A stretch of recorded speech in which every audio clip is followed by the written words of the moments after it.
Koronavirus 19 pa pri otrocih v Sloveniji ni zapustil trajnih psiholoških posledic, je povedal psiholog Kristjan Musek-Lešnik.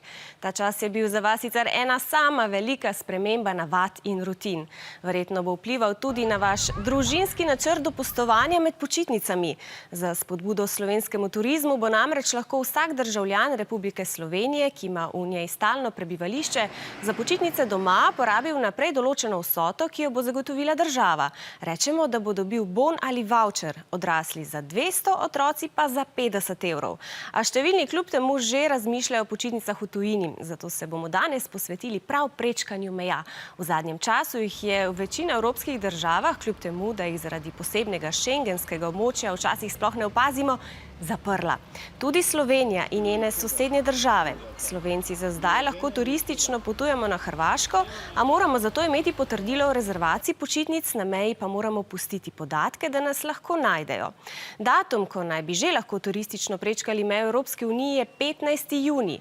Ker smo v Sloveniji od sredine maja zabeležili največ en primer okužbe z novim koronavirusom na dan, vlada meni, da smo varna država, ki že lahko sprejema turiste. Od včeraj pa velja tudi odlok, ki določa, kako lahko tujci pridejo v Slovenijo. Tujci, ki pridejo v Slovenijo, morajo skladno z novim odlokom zaradi preprečevanja širjenja novega koronavirusa najprej v 14-dnevno karanteno, saj se v tem času izkaže, ali so okuženi ali ne.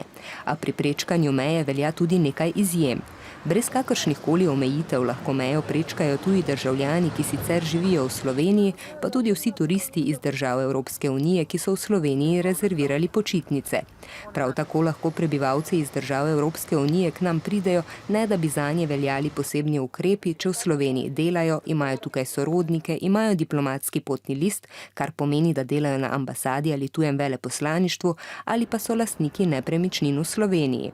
Prost vstop velja tudi za osebe iz držav, za katere so na Nacionalnem inštitutu za javno zdravje ocenili, da nimajo novih primerov okužbe, če bi jih imeli, pa bi jih zaznali. Vse te države bodo uvrščali na poseben seznam, na katerem je za zdaj le Hrvaška. A vlada si želi, da bi nanj uvrstili tudi Avstrijo in Madžarsko. Na mejnih prehodih in na kontrolnih točkah pa zdravstvena služba preverja tudi zdravstveno stanje oseb, ki prehajajo mejo. Vstopa v Slovenijo namreč ne dovolijo tujim državljanom, ki nimajo stalnega prebivališča v Sloveniji in ob prehodu meje povedo, da so pozitivni na novi koronavirus ali pa kažejo znake koronavirusne bolezni, kot so kašelj, oteženo dihanje in visoka temperatura.